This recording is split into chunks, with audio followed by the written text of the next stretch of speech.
Hello, welcome everyone. I'm Julie Novico and I'm the Interim Dean of Rockefeller College of Public Affairs and Policy. And I would like to welcome you to the first of our masterclass series. This series will be taking place weekly throughout the fall semester. These sessions are part of a series of events that the college is hosting to celebrate our 75th anniversary. And what we're trying to do here is two different things. First, we will be highlighting the expertise of our faculty, not only their research, but how their research affects politics, policy, and society, speaking to the most important issues in the country and the world today. And second, to educate the audience and our community and give you the opportunity to pick the brains of our experts. We hope that you will join us for as many of these classes as possible. We welcome you to ask questions and offer your comments. I just want to alert you that we will be addressing some of the most controversial and difficult issues in the world. So we want to make this space as comfortable as it can be, a space where we can explore these issues together and everyone can feel welcome sharing their perspectives and questions. So definitely ask the hard questions, but let's make sure that we're all maintaining respect for each other. Kicking this series off, I am super delighted to introduce Bryan Early. He is the Associate Dean for Research at Rockefeller College, and he is an Associate Professor and the Vice Chair of the Department of Political Science. He is also the Director of the Project on International Security, Commerce, and Economic Statecraft. And today, he is going to be teaching us all a lot of interesting things about cooperation, coercion, and economic sanctions, which is clearly a very timely topic. We have enabled closed captioning for this event, so you should have access to the live transcript either at the bottom of your screen or through the chat box. We will put that information up in the chat box in case anybody needs to use it later on. I also did want to note for you that the entirety of this session will be recorded. So no further ado, I will turn the digital mic over to Bryan, and I look forward to this session. So thank you all for joining us. Well, thank you very much, Dean Novkov. I appreciate the introduction. For today's session, I am going to discuss with you why economic sanctions are very challenging to impose, even for countries like the United States, which have large economies and have invested pretty significant resources in implementing and enforcing their sanctions policies to make them more effective. So in today's masterclass session, what we're going to cover is what are economic sanctions specifically, how are they supposed to work versus the challenges they actually confront in practice, and why they actually end up being far less successful than a lot of people think that they should be. And then finally, to connect my presentation to contemporary policy by discussing the global sanctioning effort against Russia over Ukraine and how effective that's been. So to begin, how can we conceive of economic sanctions policies? Well, economic sanctions policies are themselves coercive. They're designed to compel a change in the behavior of their target, either by forcing them to stop doing something like engaging in human rights abuses or conducting an invasion, or forcing them to change their behavior into doing something they're not presently doing. So sanctions can be used for commercial purposes to convince countries to adopt improved labor standards, or get countries to potentially democratize. And so economic sanctions, oftentimes their evaluations of whether or not they're successful are linked to whether the target of the sanctions changes their behavior in the way that the sanctioner wants them to. There's a secondary important purpose of sanctions that oftentimes doesn't get as much attention. Economic sanctions can also be used to constrain or weaken their targets. So economic sanctions, as we'll discuss, can involve the imposition of costs on the target, which might sap their strength which could deny them access to foreign technologies or goods that they require, or it could just almost like inflation is in the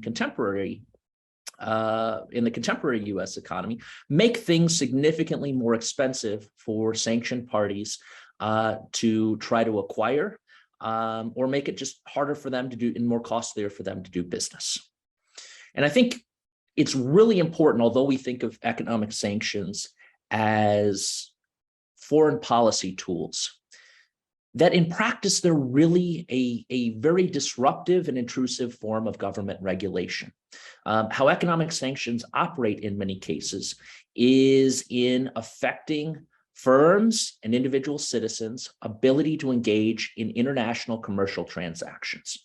The government specifically telling firms, you can do business with these parties as you normally would, but those parties that are subject to sanctions, you may no longer be allowed to do business with them, or the scope of business that you can do with them is limited because you're denied the ability to engage in certain types of transactions with them. So as I'm going to talk about, using sanctions is actually in many ways much more difficult than using military force, because governments need to marshal the cooperation of firms and their citizens in order for sanctions to actually have the desired effect on their targets. And then finally, I think an important way to think about sanctions is they are incredibly flexible foreign policy and tools of regulation. They can be to target an entire government or an entire country, or they can target individual government agencies, individual companies, or even specific people. And so I have the sledgehammer and the scalpel. And sanctions can be very blunt, or they can be very, very precise. And what we see in terms of the common usage of economic sanctions right now is governments are using them in both ways.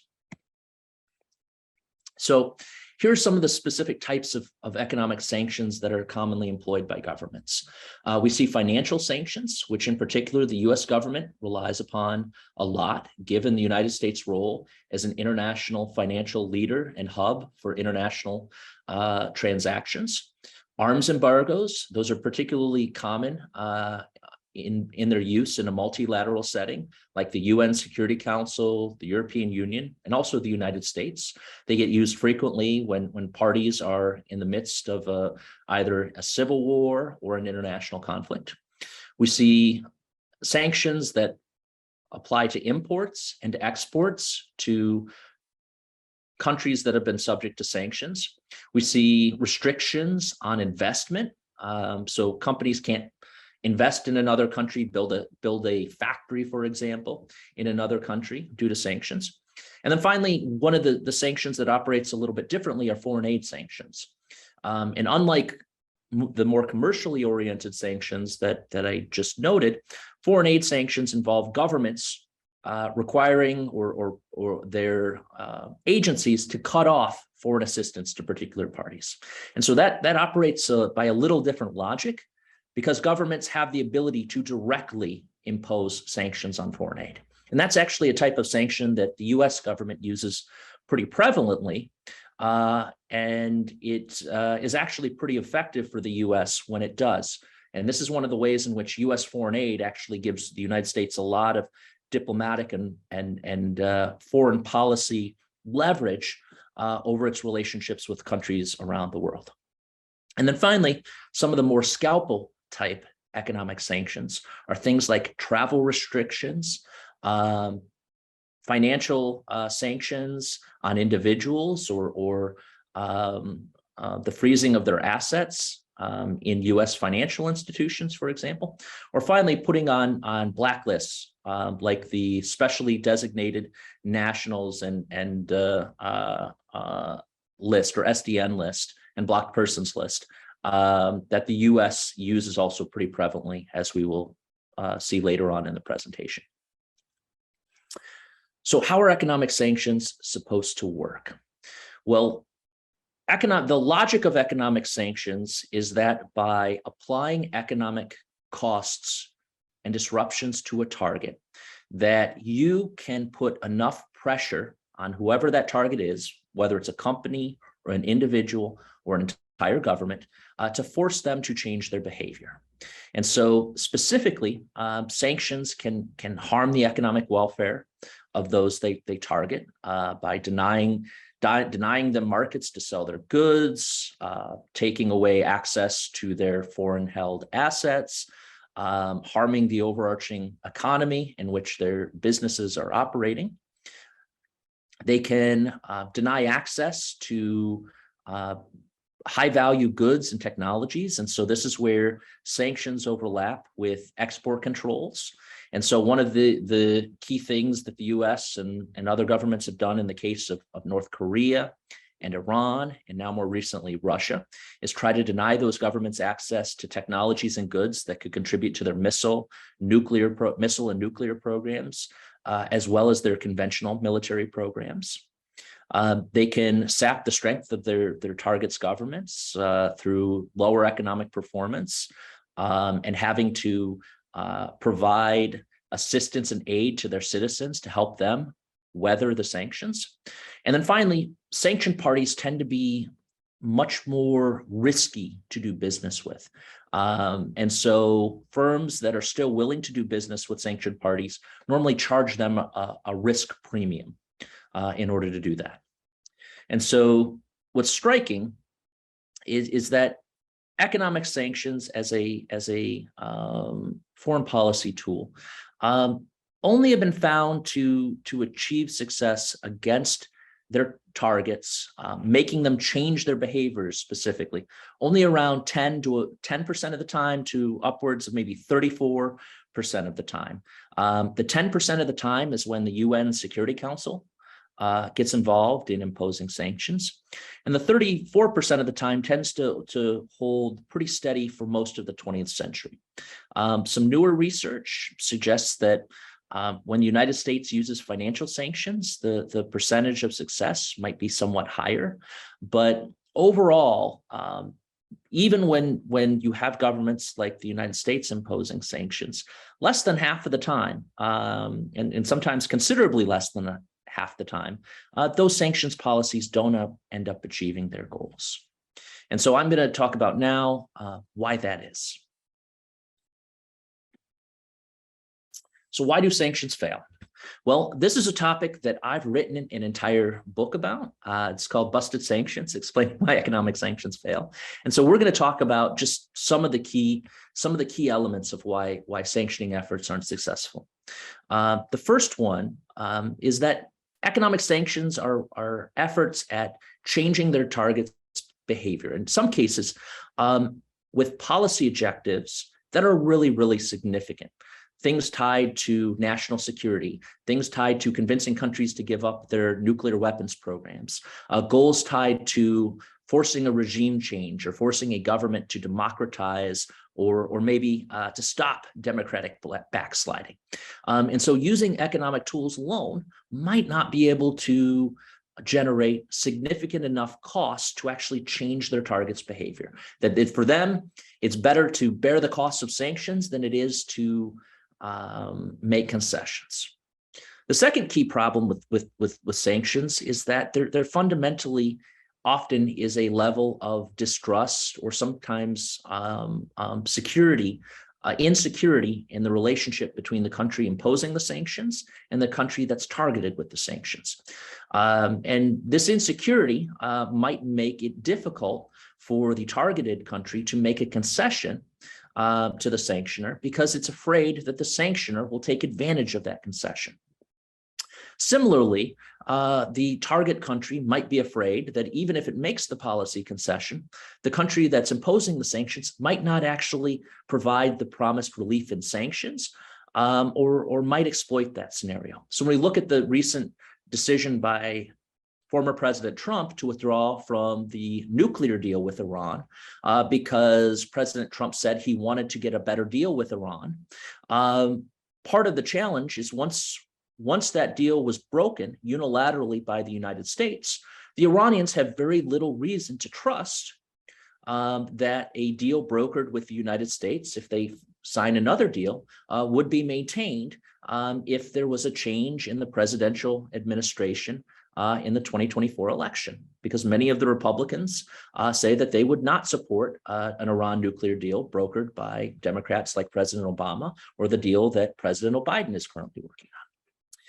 Another side effect of economic sanctions is that target leaders can use being sanctioned as an excuse to seize more power, to consolidate their control over the countries, to crack down on the media, to engage in human rights violations against dissident actors, and also to use the powers of the state apparatus, particularly in authoritarian regimes, to reward loyalists and take the costs of the sanctions and redirect them mainly towards domestic opposition parties. And so this is what we saw during the sanctioning effort against Iraq following the first Iraq War, in which Saddam Hussein passed a lot of the costs of international sanctions onto the Shia minority, or the Shia groups that were politically disenfranchised, although they comprised a large portion of Iraq's population, and the Kurdish minority groups,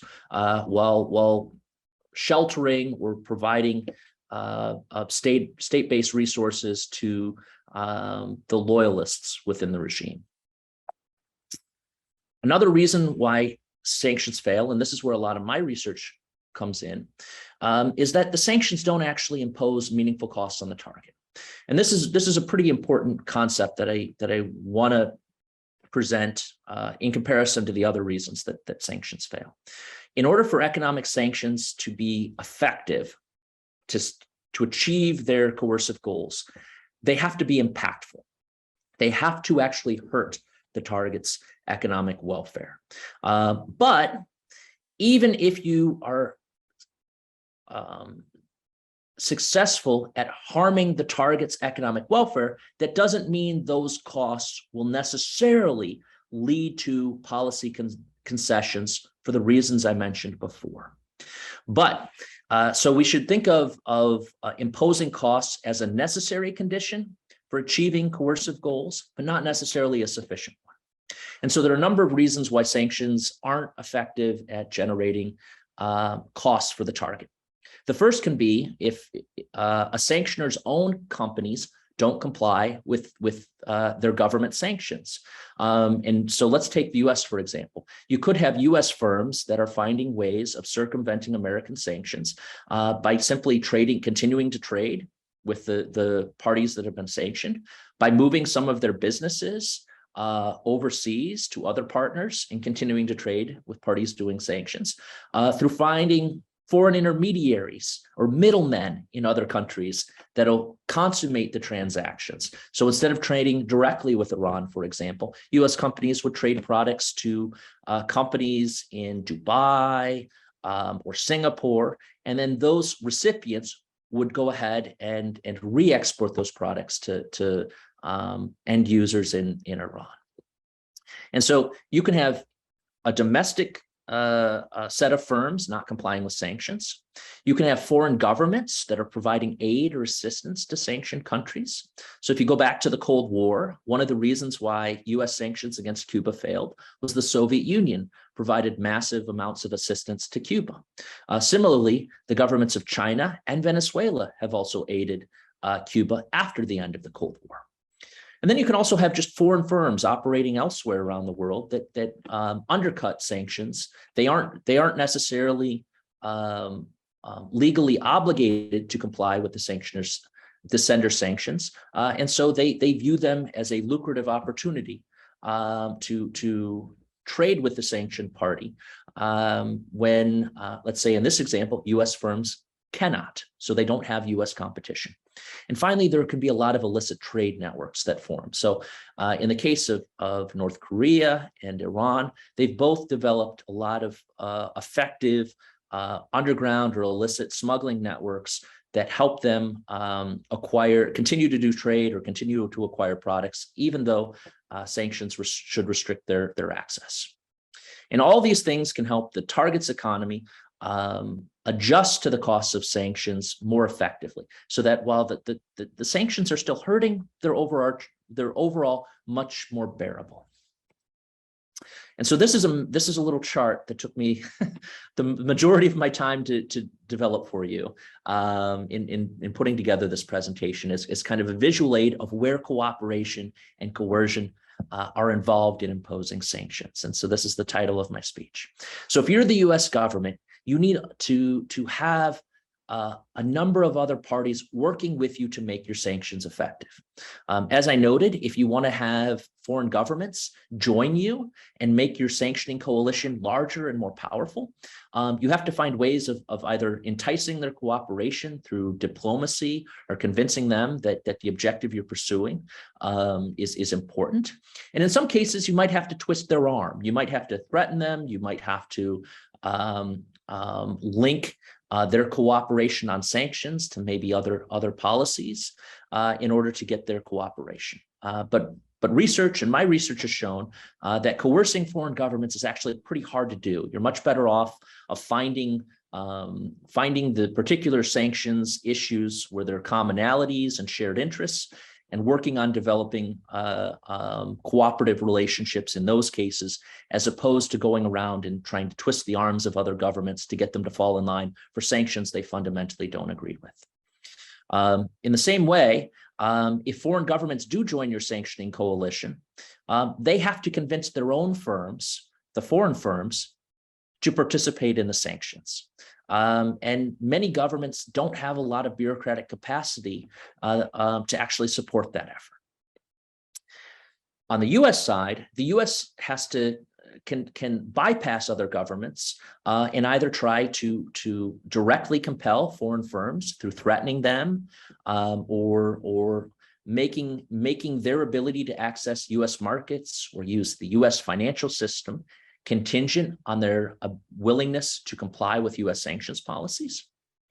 In the case of US firms, the US has to educate them and inform them of US sanctions, and then also convince them to comply with US sanctions.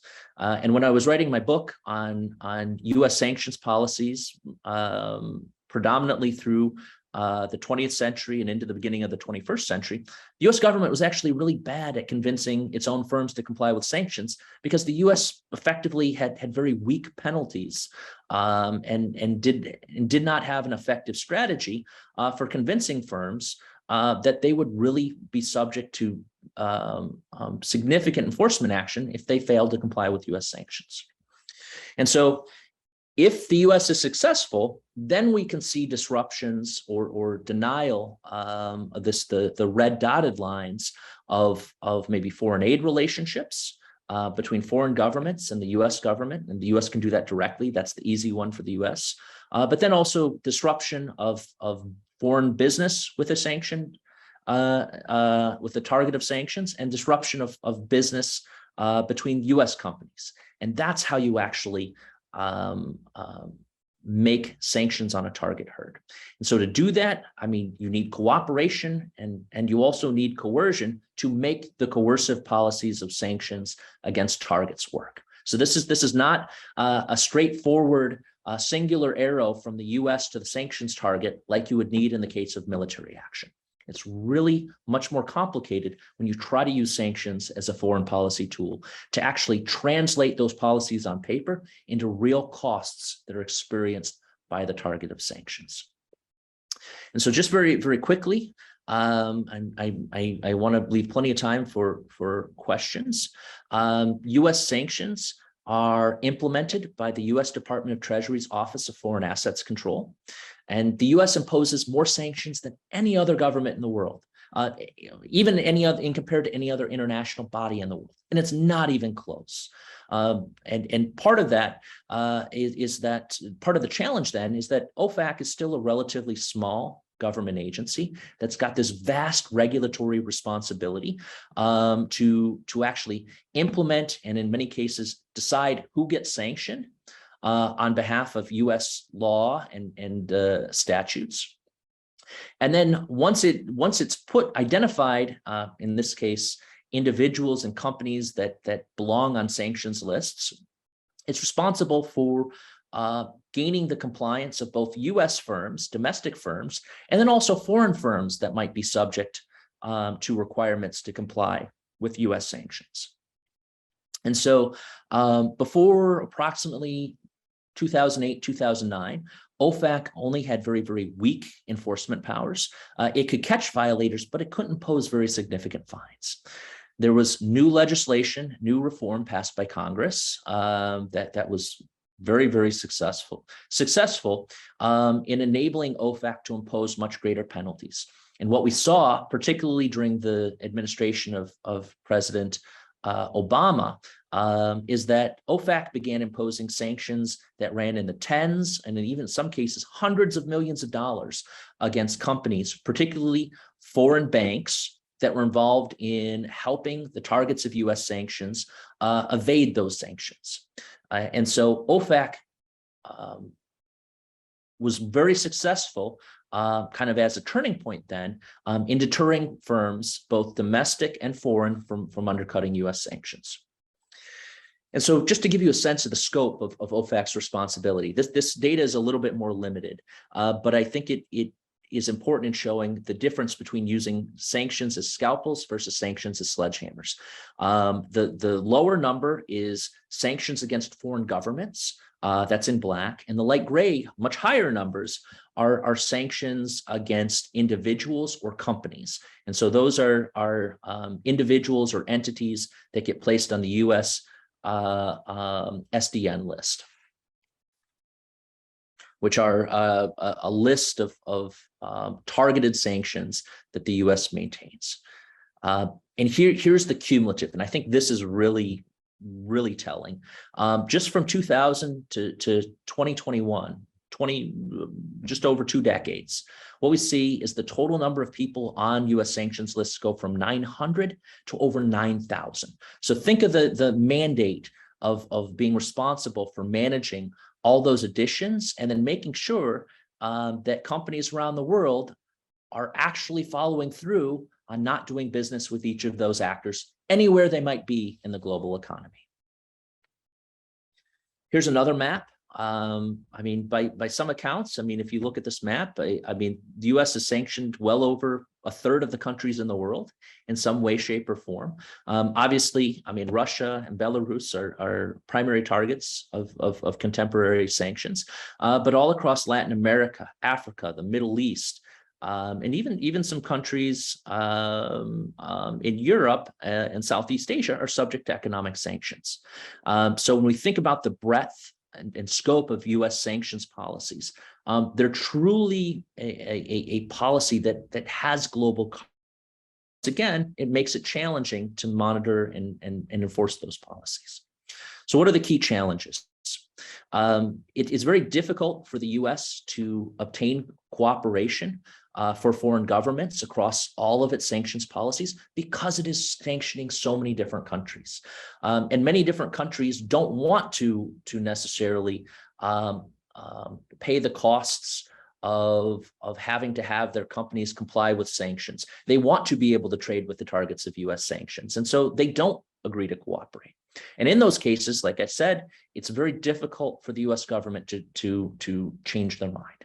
And so in those cases, the U.S. government ends up having to try to coerce or compel companies both abroad and even their domestic firms into complying with their sanctions. And OFAC has gotten much better at doing that, but still, the scope of managing this enormous global sanctions policy portfolio is very difficult. And so that leads us to the sanctions against Russia.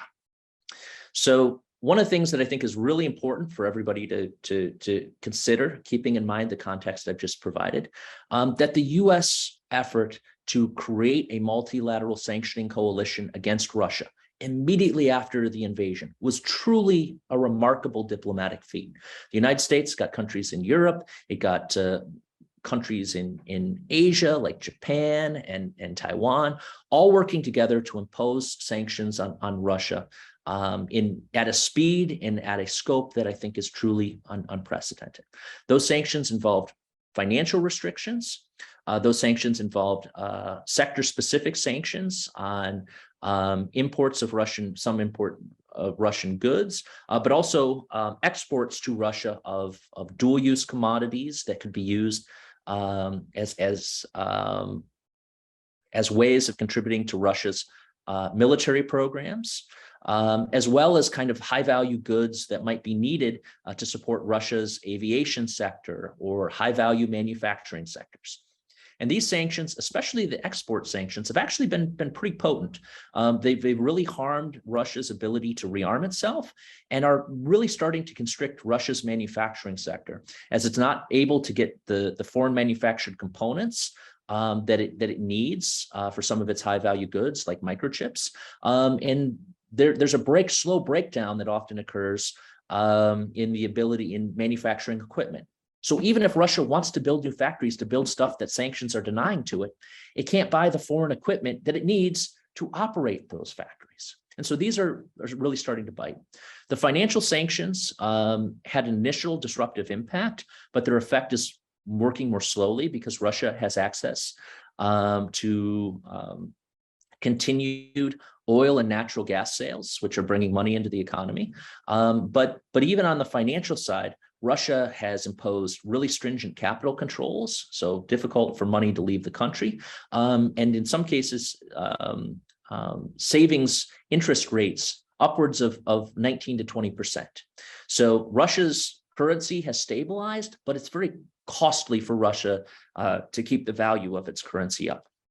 Russia's also forged relationships with sanctions busters or other countries that are willing to continue to trade with it, like Turkey, China, India, and even North Korea. There was a recent story that Russia was buying, even had to buy ammunition from North Korea because it was running out of it. And it didn't have the capacity to produce enough of it on its own. And then finally, kind of a key take on the sanctions against Russia is were sanctions alone ever going to be enough to convince Putin to give up the invasion of Ukraine? No. If Putin was willing to expect that sanctions would be a consequence of an invasion, which I think he could, they took effort to somewhat try to sanctions-proof their country. It was kind of effective, but in Putin's mind, the prospective security gains and prospective territory that Russia could gain was worth the potential pain of sanctions. But in the long term, if sanctions continue to impose costs, it could weaken Putin's regime, it could weaken their military, and make it much more likely that they will end up coming to the negotiating table and coming to the negotiating table at more of a disadvantage than they otherwise would. So are the sanctions constraining Russia? Yes. Have they been effective at completely compelling them to withdraw? No. So they're having a partial effect, but they're not overall successful, at least yet, in really driving Russia to reconsider its military invasion of Ukraine. So with that, I'll conclude and open things up for questions. Thank you very much for your time and attention.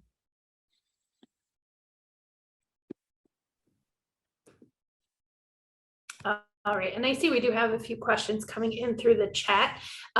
Kevin Bronner has started us off by saying, did the US government conduct a formal policy analysis as used in the field of public administration to try to estimate the effects of the sanctions on Russia when it decided to impose them?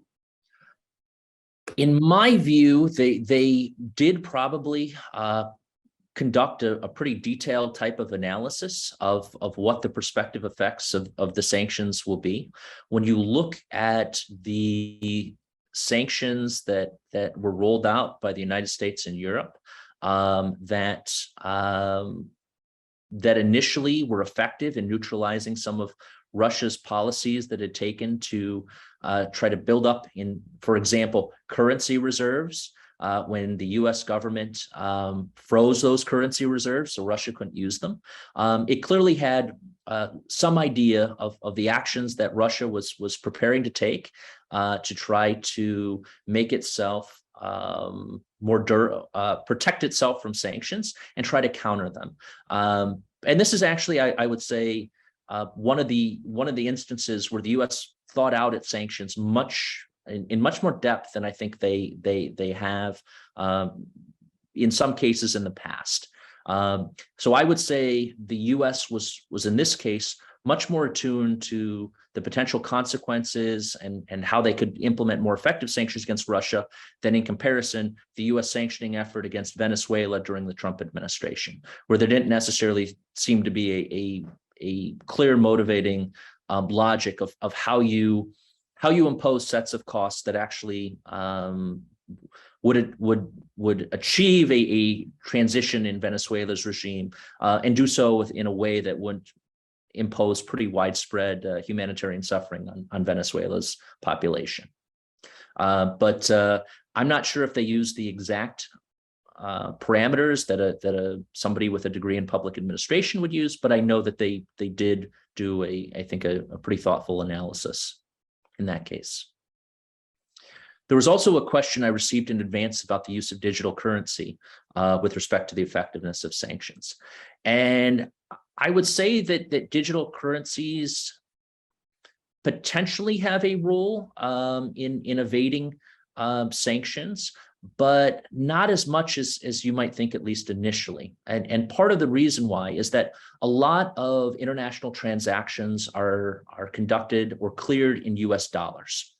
And so that's the most efficient way to conduct international trade. And part of the US sanctioning effort involves denying parties the ability to use US dollars or use US financial institutions to clear transactions. So what Russia is doing in more cases is conducting transactions directly in the currencies of their partner countries.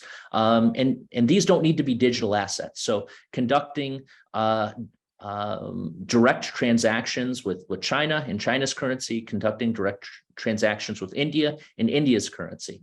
These are less efficient. They, in some cases, kind of lock in Russia to buying then product, like with the currency it receives, it's kind of locked into buying maybe Indian products or Chinese products with those currencies. But there isn't as much of a need for digital currency yet. You could look at certain cases where if an illicit network is trying to finance a transaction, that digital currencies might make it harder to circumvent sanctions, or might make it, easier to circumvent sanctions. But one of the challenges is the U.S. government is in communication with U.S. companies and companies abroad. And strongly encourage in these companies to actually develop what are known as know your customer policies to make sure that they vet who their commercial partners are. And they tell those companies, you need to have compliance procedures that make sure that when you're doing transactions, you're doing them with legitimate partners and not sanctioned partners. And so they have to engage in, or are expected to engage in, kind of risk-based analysis where they might analyze the particular parties to a transaction. Like if the party is in a country that is neighboring a sanctioned party, if that company has very, very strange requests in the products they want to provide or they want to purchase. If the company wants to use a digital currency to clear the transaction instead of a mainstream US bank, that would be the most low-cost option. There are all these procedures that major companies and even small companies are now expected to have. And so, yes, using digital currencies might be a way to circumvent restrictions that exist on the use of US financial institutions, but it's also can be a really big red flag to a company that the party they're doing business with is potentially trying to avoid regulators or trying to circumvent some sort of scrutiny with the financial transactions that are being offered. So it's a way of potentially circumventing sanctions, but it's not as useful, at least right now, because those currencies haven't gained broad traction as normal currencies for clearing international transactions. So the question, the US uses sanctions far more frequently than other countries. Are there other differences between US and other countries' sanctions policies? Are other countries more or less effective at enforcing sanctions? Great question. The US tends to implement national level sanctions more than most other countries around the world. In the case of the United Nations, for example, the United Nations, for the most part, the United Nations Security Council, almost always engages in more limited forms of sanctions or targeted sanctions. They might impose an embargo on an entire country, but they only generally might go after maybe leaders or terrorist organizations, as opposed to imposing restrictions that will affect the entirety of a country's citizens. The sanctions against North Korea are really more of an exception than they are something that that applies to most ways in which the UN imposes sanctions. Similarly, the European Union, which is now the second most active sanctioner in the world, focuses on individuals and entities much more than entire countries. It does impose arms embargoes against entire countries, but it's much more focused on holding individual leaders or individual groups responsible with targeted sanctions, as opposed to full country level sanctions. Most other governments around the world, there's a huge gap in their capacity that they have to implement sanctions. Most governments in the world only implement UN Security Council sanctions that they have an international legal obligation to adopt. And even in those cases, many of those governments have very, very weak implementation capacity to actually follow through on making their firms and citizens comply with their sanctions laws if they put them on the books. In the case of the European Union, when the European Union adopts economic sanctions, or they call them actually restrictive measures, it automatically becomes law in all EU members. And so companies are legally obliged to adopt EU restrictive measures. The problem is that implementation and enforcement is left up to national governments.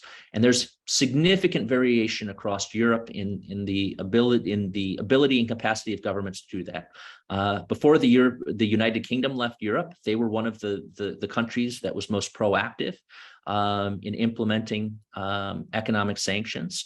Now that they've left, the EU lost kind of one of its main I would say, sanctions compliance or sanctions promotion champions. And so I'm doing some research with some colleagues over in Europe. And one of the interesting things is I asked, can we find a case of actually sanctions being enforced in Poland? And so my colleagues looked over there like, yeah, we can't find one single public case of a sanctions enforcement action against a Polish company that violated sanctions. And I mean, I think Poland's a great country, but I don't think all Polish companies are complying with sanctions at a 100% degree level. So that's one of the big challenges, is that even some countries aren't willing to put sanctions on the books, but the even bigger challenge is even countries that are willing to put sanctions on the books aren't willing to invest in having the government capacity to monitor compliance and then enforce compliance of their companies.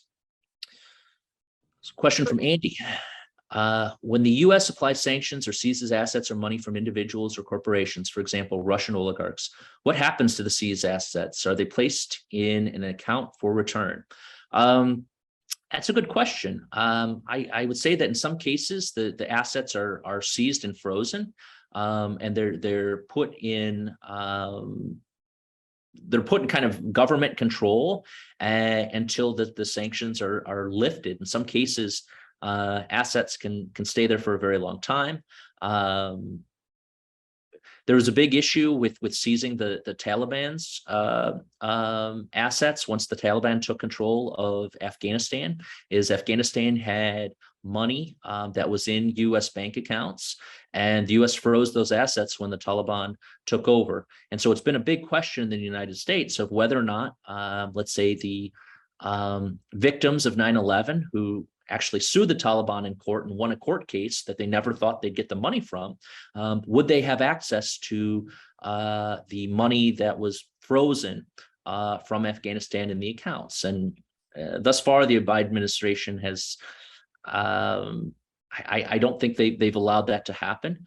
There was another question of could the U.S. use Afghanistan's bank accounts to fund foreign aid given directly to the population of Afghanistan. And there was some initial thought that they should do that. And now the legal precedent is that there's a lot more concerns about following through on that.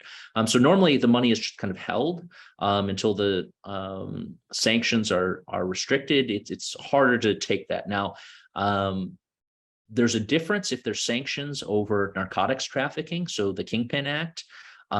You've got a kind of a different set of provisions for narcotics trafficking that do allow money to be seized. In the case of parties that are caught violating sanctions, so not the sanctioned entities themselves, those millions or tens of millions or hundreds of millions of dollars of fines can actually go to the agencies responsible for prosecuting those parties. So some of them involved actually here in New York. So the Southern prosecutors in New York or the Southern District, FBI, Department of Justice, and there they can actually impose fines and keep the fines within their own agencies. Another question. After the war began, oil companies such as BP, Shell left Russia. Was this the type of corporate compliance called for in your model? Well, this is a really interesting question, and it's actually one I'm presenting my research in Washington, D.C. to a bunch of U.S. federal agencies next week. There was something really interesting that went on in response to the sanctions against Russia. You had some companies that directly had their business relationships disrupted with Russia. That could no longer continue to do business because sanctions prohibited the types of transactions that they were engaging in. You also had a much more widespread phenomenon of companies that voluntarily were suspending their business relations with Russia, or in some cases withdrawing altogether. And so there are a couple potential explanations. One of them is that companies were afraid that even if they tried to keep doing business with Russia, they might accidentally violate sanctions, even though they weren't intending to. And so that created the types of risk that I was talking about. So there could be views that it was too risky for them to continue doing business in Russia. Another is that with the wild kind of initial drop in Russia's currency, just the expense of doing business with Russia might no longer be worth the potential profit.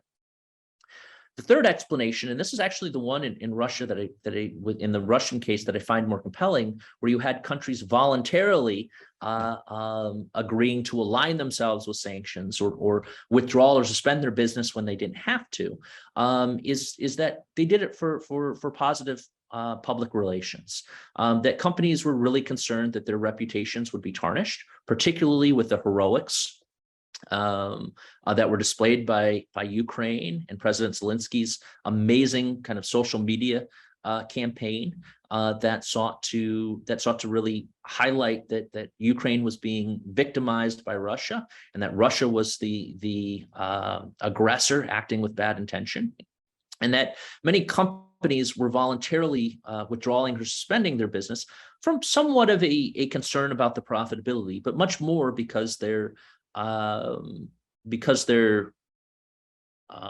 public relations would be damaged if they wouldn't. And there's a great resource, Jeffrey Sonnenfeld from Yale School of Business and Management put together an amazing database that tracked all these different international companies' responses to sanctions against Russia. And so the analysis that I've done using that data seemed to suggest that public relations was a major driver of that.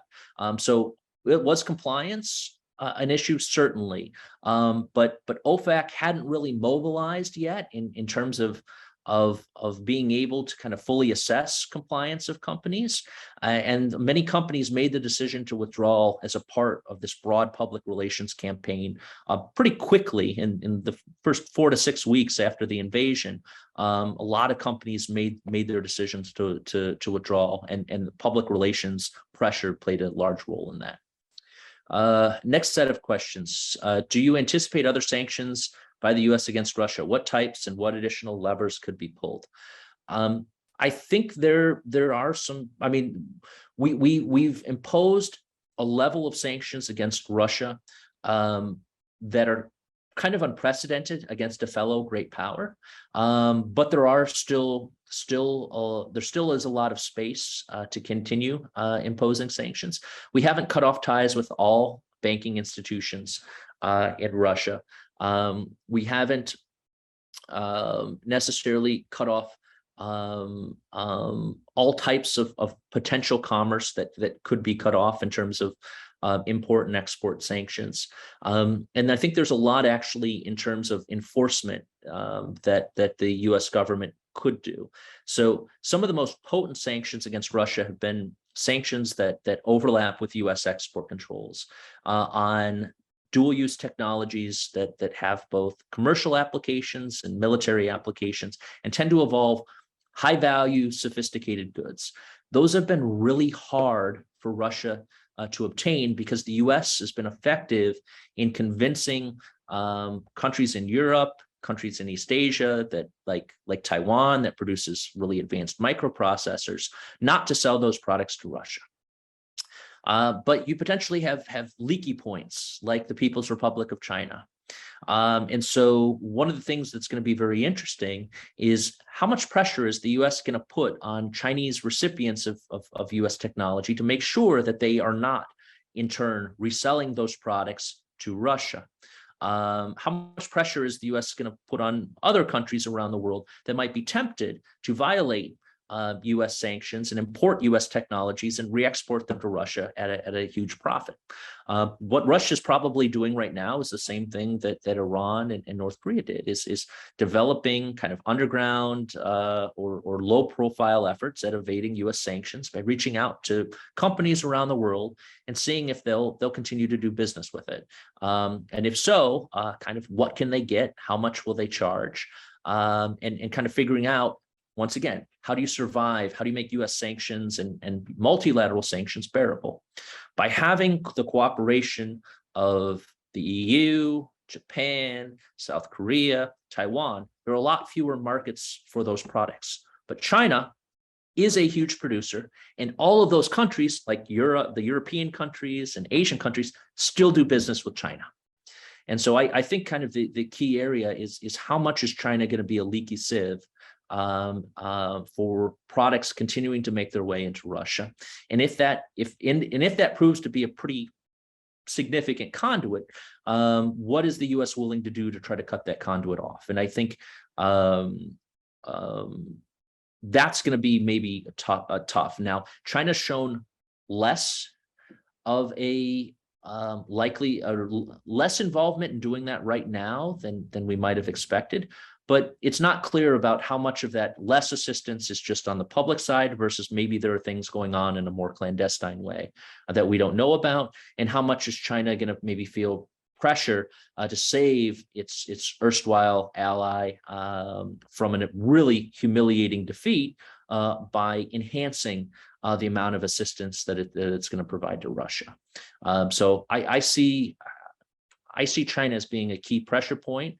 And what we've seen in other cases is China's been willing to undercut US and international sanctions against North Korea, and kind of helping North Korea survive really strong multilateral sanctions. And I think it's probably going to be able to play a similar sort of pivotal role in Russia. And it really depends on how much pressure the international community is willing to put on it for doing that. There wasn't an appetite in the case of its sanctions busting on behalf of North Korea. There could be in the case of Russia. And this could actually play into a broader US goal of also isolating China in the global economy as well. All right. What might be so the second question is, I mentioned that other countries are some cases trading with allies with the US and NATO, but also continuing to do business. What might be the consequences for US alliance relationships? Well, one of my big findings in my book is that US allies are actually pretty savvy when it comes to American sanctions, is that they recognize that in many cases that the US cares more about its alliance politics than it does about the outcomes of its individual sanctioning efforts in most cases. And so what was striking in some of my earlier research was that US allies, the firms from US allies, were actually some of the most active in undercutting American sanctions abroad. So European countries, Japanese companies, South Korean companies, that they were actually the most likely alternative competitors of the US that would choose to undercut US sanctions and form new business relationships with the states targeted with sanctions. I think what's somewhat different about this case is we are seeing an alignment of US allies, for the most part, with the political objectives of the sanctioning cause. So we don't have a big disagreement like in the case of Cuba, where Europe objected to the sanctions of Cuba and refused to cooperate. US allies are largely all on board with sanctioning Russia. Now, you do have some NATO members who've got kind of complicated relationships with Russia, like Turkey, and Turkey's kind of willing to play both sides. They're willing to sell advanced UAVs to Ukraine at the same time as helping Russia evade some sanctions. India isn't a formal military ally of the United States, but India has been working with the US in the Quad security relationship in Southeast Asia and Indian Ocean area to counter China. And India has actually been buying a lot of Russian fossil fuel and expressed a significant kind of disinterest in getting involved in the sanction campaign. So I do see this being a friction point between places like US and India. The US has already had actually quite a bit of friction with Turkey over its relationship with Russia. I mean, kind of wanting to play both sides. And so I don't see, in the way that I previously did, US allies becoming a real vulnerability, but I do see that there are some political, kind of looser political friends of the United States and also allies that there could be enhanced friction with over their support of Russia. Now, Turkey's a really key ally. The US, I think, has a lot of reasons not to fracture that relationship over this one particular issue. But do I see this as continuing to be kind of a sore spot in US and Turkey relations? Yeah, I think it will be. How does the government create a framework for sanctions in countries like Iran, Venezuela, and North Korea, as it seems to have a great impact on the citizens of these countries with regards to food insecurity and monetary instability? Is there a way to develop an end around to send food to these countries? So this is a great question. I've actually did some research that was published a couple of months ago that showed that US economic sanctions, particularly severe US economic sanctions, and actually sanctions imposed for human rights reasons, lead to significant adverse welfare and humanitarian effects in the countries that are subject to US economic sanctions. Economic sanctions are harmful policies.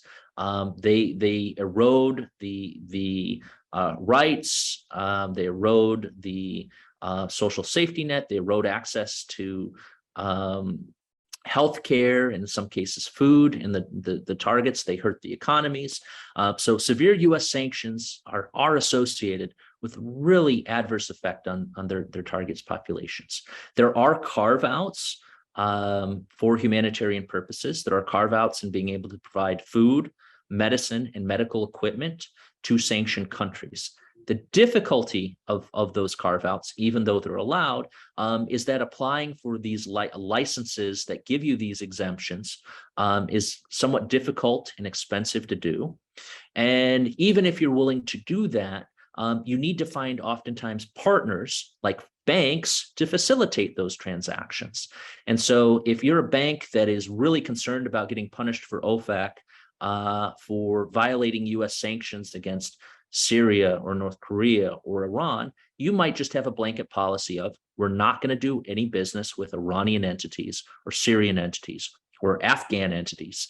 And so it can be really hard for even humanitarian organizations wanting to provide food, medicine, or other types of support to access the financial infrastructure needed to facilitate that work. And that has been a huge problem, actually, for providing humanitarian assistance in places like Afghanistan after the Taliban took over. And US policymakers are aware of that. It's kind of an open, it's a difficult question for them because they don't want to undermine the severity of the sanctions. They don't want to undermine the potency of the potential risks for countries to violate their sanctions. And yet at the same time, they are aware of these humanitarian consequences. So there have been some efforts made to make it easier to provide humanitarian assistance to countries that are subject to widespread, kind of more comprehensive sanctioning efforts. But in many ways, those efforts have fallen short because the goal of these agencies primarily is to create potent sanctions that impose costs. They do recognize a secondary objective of trying to make their sanctions tools that will cause less humanitarian suffering. But these are potent coercive policies that, just as military weaponry, despite best efforts or even minimal efforts, causes collateral damage.